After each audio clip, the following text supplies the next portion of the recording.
दैलेख कर्णाली प्रदेश अन्तर्गत पर्ने मध्य पहाडी जिल्ला हो। 4वटा नगरपालिका र 7वटा गाउँपालिका मध्ये ठाँटीघाट गाउँपालिका पनि एक स्थानीय तह हो। राजनीतिक विभाजनको हिसाबले 2वटा संघीय निर्वाचन क्षेत्र मध्ये निर्वाचन क्षेत्र नम्बर 2 को प्रदेश नम्बर 2 मा ठाँटीघाट गाउँपालिका समेटिएको छ।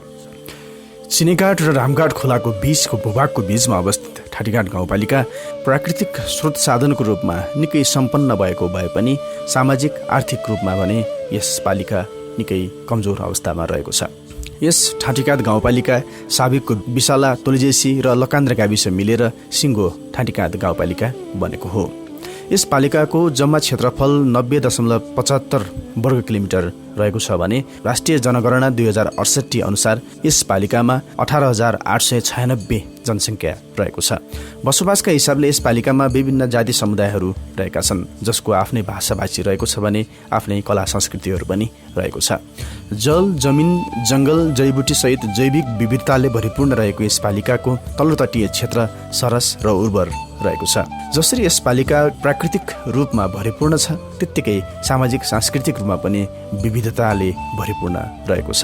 गाउँपालिकाको उत्तरी क्षेत्र लेकाली परिवेशसँगै जलाधार क्षेत्र पनि हो, जसको कोखबाट रामघाट, भूतघाट र चिनेघाट खोलाको जन्म भएको छ र यो सँगै कैयन शाखा जलाधार क्षेत्रहरू पनि यसै नदी स्रोतहरूमा जोडिने गर्दछ। क्रमशः उत्तरबाट दक्षिणतर्फ लमतन्न परेका पहाडी ढलको बीचहरूमा रसाउँदै ग्रामीण बस्तीहरूको जलचर थलचरहरूमा जीवन प्रदान गर्दै बेसी झर्छ र कर्णाली नदीमा विलय हुन पुग्दछ। ठाँटीघाट गाउँपालिका जल, जमिन, जडीबुटीसँगै बहुमूल्य खनिज पदार्थको रूपमा चिनिने काइनेटिक तथा तामाखानीहरू समेत यस पालिकामा रहेको छ। उत्खनन गर्न सक्ने हो भने आर्थिक समृद्धिको पाटोको रूपमा पनि पालिकाको मात्र नभएर जिल्लाको, प्रदेशको र राष्ट्रकै एउटा आम्दानीको स्रोत पनि बन्न सक्ने सम्भावना यस पालिकाले बोकेको छ। उत्तरी क्षेत्र उच्च पहाडी र कठोर भूगोल भएको क्षेत्र भए पनि गाउँपालिकाको मध्यभागमा विभिन्न खाद्य बालीहरू जस्तै धान, गहुँ, मकै, कोदो एवं तरकारी खेतीबाट पनि यस क्षेत्रका बासिन्दाहरू जीविका चलाउँदै आएका छन्। यस अर्थमा भन्न सकिन्छ यस पालिकाको तल्लो तटीय क्षेत्रहरू निकै उर्वर र सरस रहेको छ। तर कहिलेकाहीँ भने प्राकृतिक विपदको रूपमा कहिले सिँचाइको अभावमा खडेरीको सामना गरिराख्नु परेको छ भने कहिले प्रलयकारी असिनापानीको अतिवृष्टि र अनावृष्टिको समस्याहरू पनि यस पालिकाले भोग्नु परेको तितो यथार्थ रहेको छ।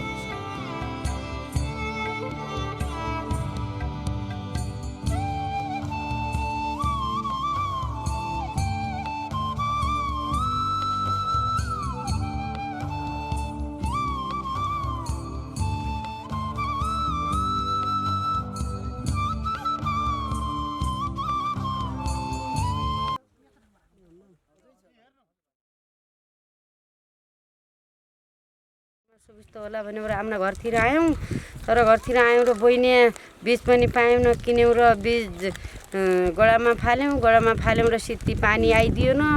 पछि पानी आएर अब केही हुर्किन्छौँ, बालबच्चा पनि हुर्किन पान्छौँ, हामी पनि आफ्ना गाउँठाउँमा आयौँ र केही सुविस्ता पान्छौँ भन्यौँ र यस्तो छाती खोलेका थियौँ।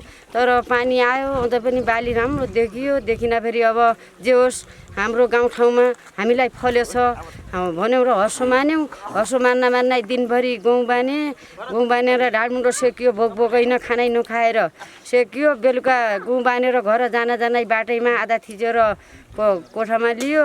बिहान आएर हेर्दाखेरि त नलबङ्गालो नलेकी ठाउँमा छ, फलेकी ठाउँमा छ। पाकेको फल भए पनि टिपोट अब कुकुरालाई फालो मानु, त्यस्तो पनि भएन। अब के गर्ने, हामीले पहिलाको बिउबाग पनि कसरी उपरा गर्ने र पछाडिको बिउबाग पनि कसरी उपरा गर्ने। 12 जना जान्छ, 12 जना जानलाई साँझ के बनाउने, बिहान के बनाउने। ल अब स्कुलको फिस कसरी तिर्ने, यसै बाली बेचौँला, केही खाउँला केही बेचौँला भन्यौँ र त्यति छाती ठोक्यौँ। अब त्यही पनि गडाको बाली गडाइ गल्यो। अब कसरी पाल्ने र कसरी छोराछोरी पढाउने र आज हामीलाई त घर जाने मन लाग्दैन, गडाइमा मरौँ कि भन्ने जस्तो मन हुन्छ। तर यो सबै जान सरकारले मर भन्ने कि बाँच भन्ने। हामीले सम्बोधन गरिसक्यौँ। रामघाट, भूतघाट, चिनेघाट खोलाको तटीय क्षेत्रहरू निकै उर्वर रहेको छ। यस क्षेत्रलाई गाउँपालिकाको अन्नको भण्डार हो भन्दा फरक पर्दैन। यी तीनैवटै खोलाहरूबाट ढुङ्गा, गिटी, बालुवा जस्ता निर्माण सामग्रीहरू उपलब्ध गराउन सकिने अवस्था रहेको छ, जसले विकास र निर्माणका कार्यहरूलाई सहजता प्रदान गर्न सक्ने सम्भावना राख्दछ। यस ठाटीघाट गाउँपालिकाले जतिको सम्भावनाहरू बोकेको छ त्यत्तिकै सम्भावनासँगै अनेकन पटक यिनै खोला नाला क्षेत्रहरू विनाशका कारणहरू बन्ने गरेको तितो र दुःखद सम्झनाहरू नमिठो छाप बनी गएको अवस्था छ। बेला बखतमा हुने गरेको प्राकृतिक प्रकोपबाट ठाटीघाट निकै प्रभावित हुने गरेको छ।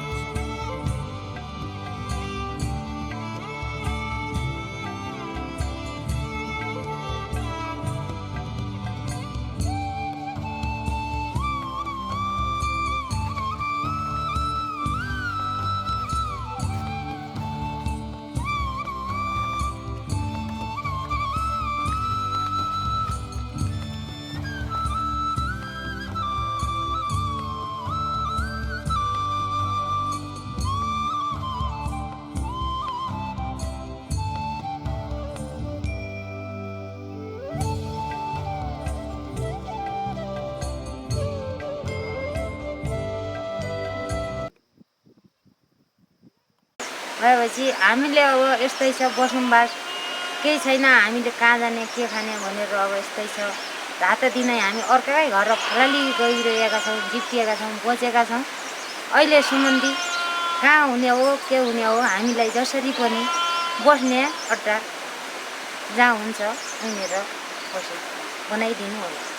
यो जो खाल बस्ती हो, खाल बस्तीले एक ठाउँमा बस्ने यो किन भनेपछि यो ठाउँमा बस्न नसक्ने भनी यो ठाउँमा बस्नै जखम छ भनेर यहाँको बस्ती निराश छ। यहाँको बस्तीले कुनै चामलको लागि कुनै राहतको लागि कुनैमा छैन। आफू कहाँ गएर हामी बस्छौँ भनेर आशा लिइसकेका छन्। योलाई के गर्ने भनेर सरकारसँग अनुरोध गरौँला भन्ने आशा पनि छ। सर अब दिन त हेर्नुहोस् खानापिना खानेको लागि यहाँ हुन्छ हेर्नुहोस्, आकाशमा बादल आउने बित्थामा हामी भागिहाल्छौँ। फेरि पाल हालेर पनि खेतमा बसिरहेका छौँ। अब हामीले दिने मिटरहरू पनि हामीले केही मिलेको छैन सर। एक प्याक चामल मिल्यो, एउटा पाल मिलेको छ, अरू हामीले केही पनि छैन। यही घर थियो, यही घरबाट पनि बाहिर सर्यौँ। खाने घाँस छैन, बस्ने बास छैन। त्यही पनि अर्काको जग्गामा टेन्ट हाली बसेका थियौँ किनेर, त्यही पनि माथ हिजो फालेर फ्याँक्छौँ। हामीलाई बस्ने बास छैन, व्यवस्था बनाइदिनु पर्यो न तर कि जनता होइन भन्नु पर्यो। जनता हो भने कभरमा ल्याइकन एक ठाउँ ठेगान लगाइदिनु पर्यो। जोखिम बस्ती घर चर्केको र घर गएको बस्तीलाई पालको व्यवस्था छ। पाल पनि मिलिरहेछ, अब दाल पनि मिलिरहेछ, तेल पनि मिलिरहेछ, नुन पनि मिलिरहेछ। उच्च जोखिमलाई अब उसले सराउने भन्ने पनि वातावरण बनाउँदैछन्। अन्त यति अब बिस्तराहरू पनि मिलिरहेछन्, ओछ्याउनेहरू मेटेज पनि मिलिरहेछन्। घर गएकोहरूलाई थालीको व्यवस्था पनि छ, बर्तनहरू सबै दिइरहेछ अहिलेसम्म। त्यस्तो केही सडक ढाङ्गडुङ्ग गर्दाखेरि हामीले कहाँ बस्नुपर्ने छ, जहाँ हाम्रो ठाउँ छ त्यहाँमा हामीले पालसाल हालेर पनि बसिरहेछौँ। अब कोही पालहरू यहाँ खेतमा हालिरहेछन्, कोही पाल जो डाँडामा हालिरहेछन्। जो कसै अब घर फुटेर पनि चौपट्ट भइरहेछन्, कसै पालहरू घर माथि पनि फालिरहेछन्। अब जखमको बस्ती किनभने अब घर अस्तिको त्यो कारणले राति 10 बजे 11 बजेको समयमा के हुनुहुन्छ भने अब गाडोगुडो आउँदाखेरिमा भुइँचालो आयो कि त्यो सडकले गाडोगुडो गरेर घर फुटाल्यो, जमिन फुटाल्यो। र त्यस कारणले अब यहाँको बस्ती किनभने है सबै गैरगाउँ त के भयो भने अहिले त त्यो सालमा त अहिले चिहडा नै बदलिदियो उनले। त्यस कारणले अन्त रातिको समयमा जति ठाउँमा चिडिङ्गै भयो उति खेराइ नै यो सबै एकैचोटि भएको पहिरोहरू हो। यो कोही आधा घन्टा पछि 10 मिनट पछि पनि एकै लखतमा आउँदाखेरिमा यो सबै नै सपनाश गरिदियो। गैरगाउँ भनेको अब यस्तो गरिदियो।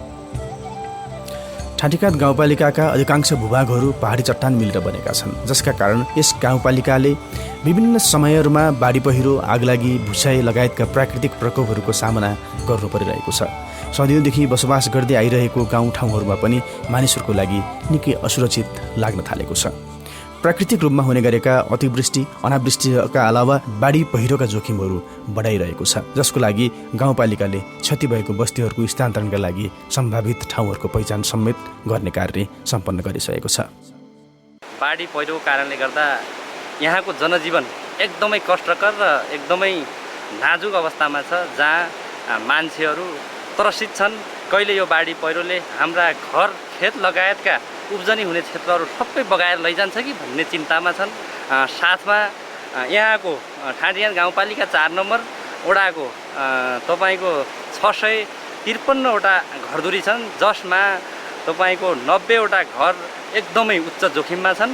र 7वटा घर पूर्ण रूपमा जोखिममा पूर्ण रूपमा क्षति भइसकेको र 80-90वटा घर मध्यम जोखिममा साथै अन्य घरहरूका बाली नालीहरू नष्ट भएको परिस्थिति छ। अनि यहाँ 4 नम्बर वासीहरूको एउटा चाहना र अर्को उहाँहरूको जिज्ञासा के छ भने हामी 4 नम्बर वासी जो छौँ यहाँ हामीलाई यहाँको सुरक्षित वासस्थान जस्तो यो गैरेगाउँ क्षेत्रभित्रका मान्छेहरूलाई बिजारे हुन्छ या राँगाजा हुन्छ या माथि चाहिँ तपाईँको खर्सु बाँसथला बाँसुरले हुन्छ या माजा चौर हुन्छ, यी क्षेत्रहरूभित्र लिएर हामीलाई चाहिँ सुरक्षित रूपमा वासस्थानको व्यवस्था गरिदियोस् भन्ने चाहिँ उहाँहरूको एकदम पूर्ण चाहिँ चाहना र विचार चासो जिज्ञासा राखिरहेको अवस्था छ।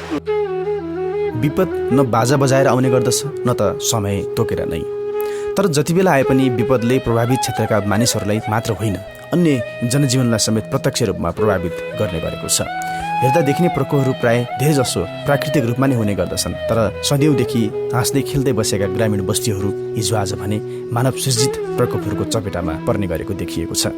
उदाहरणको रूपमा वातावरणीय प्रभाव मूल्याङ्कन बिना नै खनिएका सडकहरू, अव्यवस्थित बस्ती विकासहरू, जोखिम पहिचान गरिएका क्षेत्रहरूमा मानिसको बसोबासहरू लगायतका विपदका कारणहरू बन्ने गरेको छ। हेर्दा सामान्य देखिए पनि मानिसहरू अहिले ग्रामीण जीवनमा बसोबास गर्न निकै सकसहरू खेप्नु परिरहेको छ। पानीका मुहानहरू सुक्ने, सधैँदेखि बस्दै आइरहेको बस्तीहरू पहिरो जाने, ढाँचा फाट्ने, खहरे जस्ता देखिने सुक्खा खोला नालाहरूमा अनाहकमा ठुला ठुला किसिमका बाढी पहिरोहरूका सामना गरिराख्नु परेको छ, जसले गाउँका बासिन्दाहरूलाई पटक पटक त्रासदीमा रहन बाध्य तुल्याएको छ। मानिसहरूको चाप बढ्दै गएपछि गाउँहरू बन्न थाले। तिनै अधिकांश गाउँहरूमा बाटो पुर्याउने योजनाहरू निरन्तर चलिरहेका छन्। ठाटीघाटका कैयौँ बस्तीहरू यस्तै समस्याहरूको शिकार बन्न गएका छन्। विकासले विनाशतिर लम्काउँदै गएको कुराहरू देख्न पनि थालिएको छ।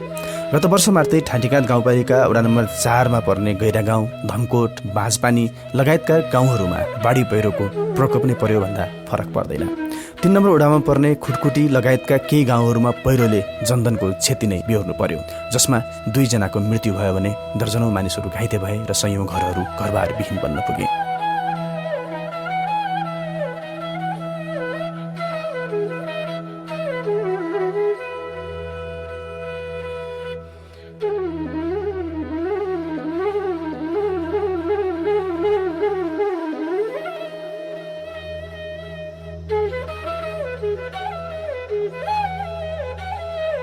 वर्षातको समयमा अनाहकमा पर्ने एकोहोरो ठूलो वर्षातहरूले गाउँपालिकाभरि करिब 600 भन्दा बढी घरधुरीहरूमा क्षति पुगेको गाउँपालिकाको तथ्याङ्कमा उल्लेख रहेको छ।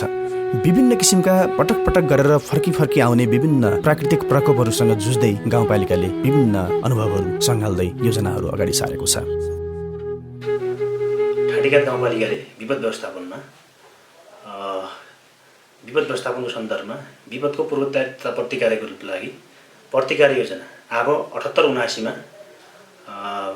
यो प्रतिकार योजना बनाई लागू गर्ने तयारी गरिरहेको छ र विपद आइहालेमा अल्पकालीन व्यवस्थापनको सन्दर्भमा विपदमा परेका व्यक्तिहरूलाई तत्काल उद्धार गर्ने, राहतका प्याकेजहरू मार्फत नाना छाना र खानाको व्यवस्थापन गर्ने, विभिन्न साझेदार निकायहरूसँगको सहकारिता समन्वय मार्फत विपद व्यवस्थापनका लागि पहल गर्ने र विपद व्यवस्थापनको सन्दर्भमा यो विपदमा परेका व्यक्तिहरूको दीर्घकालीन चाहिँ व्यवस्थापनको निमित्त पुनर्स्थापनाका कार्यक्रमहरू जस्तो आवास, रोजगारी गुमेकालाई रोजगारीको चाहिँ सृजना गर्ने, विपदमा परेका व्यक्तिहरूलाई चाहिँ उचित क्षतिपूर्तिको व्यवस्थापन गर्ने, यो विपदमा परेका व्यक्तिहरूलाई सामाजिकीकरण मार्फत अन्य समुदायसँग प्रतिस्पर्धी क्षमता वातावरणको निर्माण गर्ने र यो हामीले अहिलेको सन्दर्भमा राहत व्यवस्थापनलाई यथार्थ विपदमा परेका व्यक्तिहरूको लागत सङ्कलन गरी निजहरूको आवश्यकताका आधारमा राहत प्रदान गर्ने गरिएको छ। विपद व्यवस्थापन एउटा चाहिँ प्राकृतिक प्रकोप व्यवस्थापन कोषको चाहिँ स्थापना भएको छ। विभिन्न चाहिँ सरकारी तथा गैर सरकारी सङ्घ संस्थाहरूले चाहिँ सङ्घ संस्था व्यक्तिहरूले सहयोग गर्ने सङ्घ संस्था साझेदार निकायहरूले त्यो मार्फत चाहिँ कोषमा रकमहरू जम्मा गर्न सकिने व्यवस्था रहेको छ र साझेदारी संस्थाहरूको सन्दर्भमा हामीलाई सहयोग गर्ने विभिन्न साझेदार संस्थाहरू छन्। ठाटीघाट गाउँपालिकामा विभिन्न साझेदार निकायहरूको सहयोग चाहिँ अतुलनीय रहेको छ।